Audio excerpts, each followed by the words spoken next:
Proverbe 8. La sagesse ne crie-t-elle pas? L'intelligence n'élève-t-elle pas sa voix?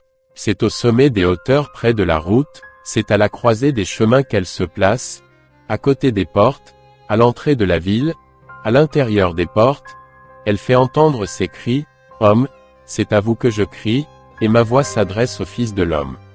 Stupide, apprenez le discernement, insensé, apprenez l'intelligence. Écoutez, car j'ai de grandes choses à dire, et mes lèvres s'ouvrent pour enseigner ce qui est droit. Car ma bouche proclame la vérité, et mes lèvres ont en horreur le mensonge. Toutes les paroles de ma bouche sont justes, elles n'ont rien de faux ni de détourné. Toutes sont claires pour celui qui est intelligent, et droites pour ceux qui ont trouvé la science. Préférez mes instructions à l'argent, et la science à l'or le plus précieux.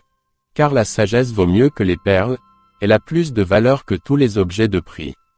Moi, la sagesse, j'ai pour demeure le discernement, et je possède la science de la réflexion.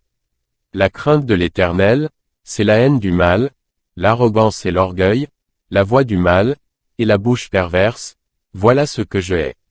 Le conseil et le succès m'appartiennent, je suis l'intelligence, la force est à moi. Par moi les rois règnent, et les princes ordonnent ce qui est juste, par moi gouvernent les chefs, les grands, tous les juges de la terre. J'aime ceux qui m'aiment, et ceux qui me cherchent me trouvent. Avec moi sont la richesse et la gloire, les biens durables et la justice. Mon fruit est meilleur que l'or pur, et mon produit est préférable à l'argent.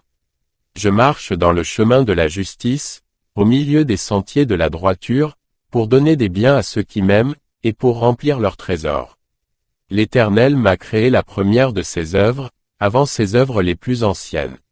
J'ai été établi depuis l'éternité, dès le commencement, avant l'origine de la terre. Je fus enfanté quand il n'y avait point d'abîme, point de source chargée d'eau, avant que les montagnes soient affermies, avant que les collines existent, je fus enfanté. Il n'avait encore fait ni la terre, ni les campagnes, ni le premier atome de la poussière du monde.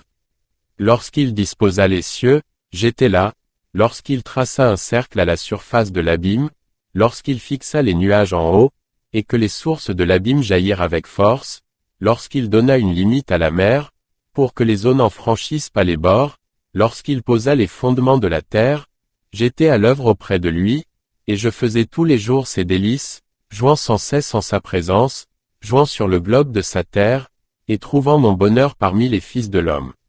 Et maintenant, mes fils, écoutez-moi, et heureux ceux qui observent mes voies. Écoutez l'instruction, pour devenir sage, ne la rejetez pas. Heureux l'homme qui m'écoute, qui veille chaque jour à mes portes, et qui en garde les poteaux. Car celui qui me trouve a trouvé la vie, et il obtient la faveur de l'Éternel. Mais celui qui pêche contre moi nuit à son âme, tous ceux qui me haïssent aiment la mort.